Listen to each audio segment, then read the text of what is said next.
But anyway, I want to talk about discuss a subject real quick, and I want to talk about our image, being focused on the image and how we see ourselves.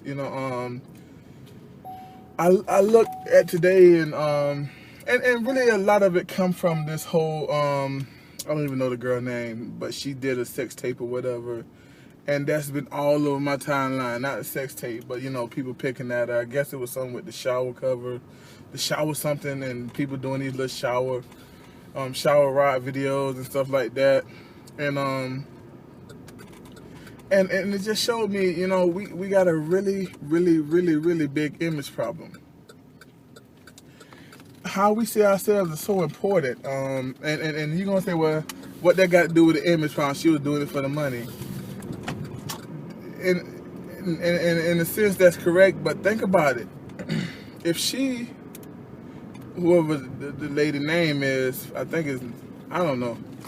But if she sees herself as a person who's has a image, especially being in the image of God, there's no way she would have done that tape. There's no way she would have done whatever she done. And it goes, and it's not just her, but it's a lot of us. A lot of us do things in our lives that are out of the image of God. A lot of us are out of the image of God because we're seeking our own image. Are we seeking what the world say the image is? And it goes back to the Bible in 1 John when it says that be separated. Let the world do what it do, but you be separated from the world. Now, I don't make videos to this video is not to sinners, this is to the church. This is not to the ones that are out there in unbelief. I'm talking to the believers. The world set the standard of beauty to be, like a chick would be in a porn or in a porn magazine or whatever. Whatever that beauty is, that's what the world sets. And so often, many Christians try to find that, try to copy that image. I know a while back it was a Christian singer, and she was doing video. She was doing picture promotions, pictures, taking pictures to promote the album and the album cover and all that. And the dress that she had on, a lot of people was complaining because it was not as revealing as what you see in the world. But it was close. And the whole thing is, that's the image that the world wants to put out there. Now, I think I'm going to do a whole nother video on self-image. Because I don't think I'm having enough time to talk about self-image the way I want to. But I want to just get back to the image that we're portraying. We're portraying an image that is a worldly image.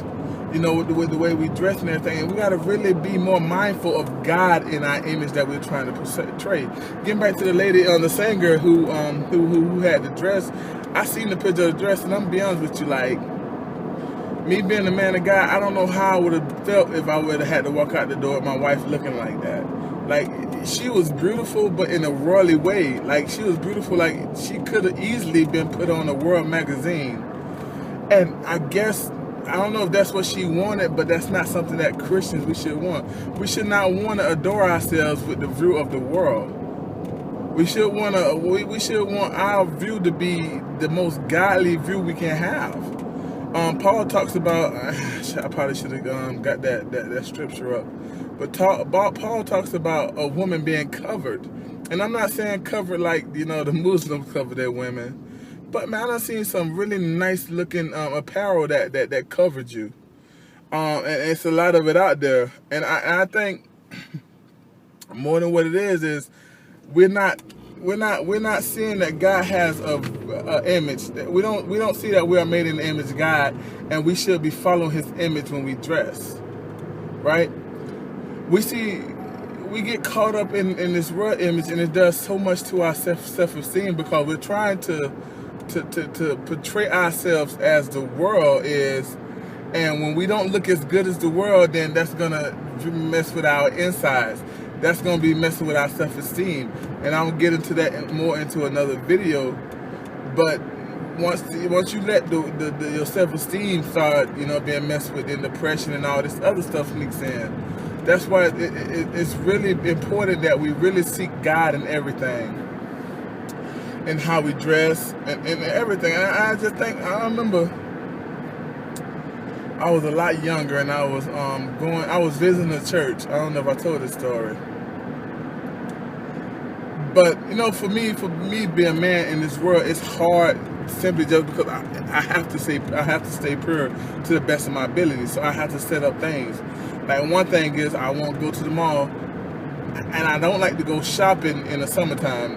Period. I live in Florida, and the way the women dress down here, oh my goodness. The other day I was coming home from work. Oh my goodness.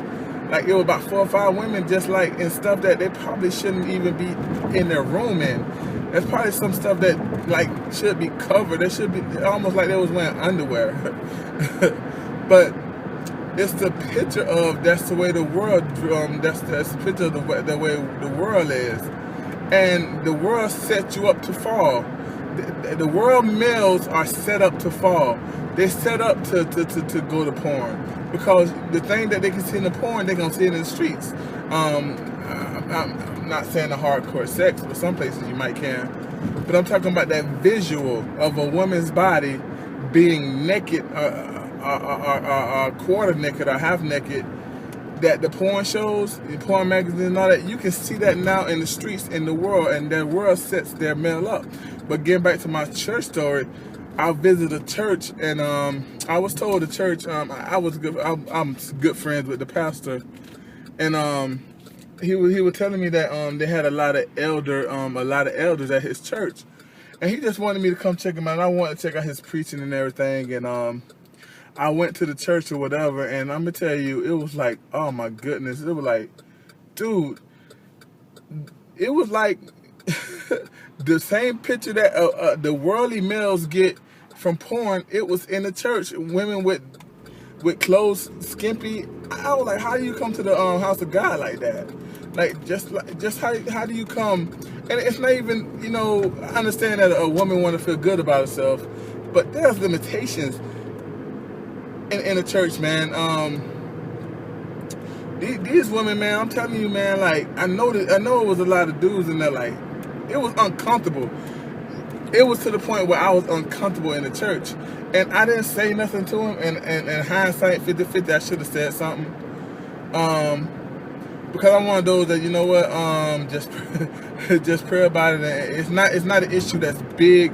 At the time, I was like, it's not an issue that's big enough to to be a big issue. But then I think about it, all the men in that church, all the young men in the church, like, that's dangerous. That's dangerous. When we out in the world, we have to fight a view. We have to fight these views. Men, we are called to be holy, even in our sexual appetites, even in with our eyes. Job said, I made a covenant with my eyes. We are to be just like Job and making covenant with our eyes. But when you go in the world wants you to break that covenant. When we go to the church, we should not be threatened with the whole idea of breaking that covenant. I want to equate this to this women, the ladies. A lot of female friends that tell me they hate to go places because, they'll always get hit on. They always get hit on, and they don't like the way the men come on to them nowadays and everything. Now compare that to our visual. When we go to a church with women half naked and all this, it's like we continuously getting hit on, because our desires come through visual. A lot of men desires come through visual, and I'm trying to put this in the way of where you guys can get my point. I'm gonna do a part 2. In the part 2, I want to talk about I'm gonna talk about your self view of how you see yourself and your self esteem and all that. So stay tuned. The Lacy Howard Third Movement.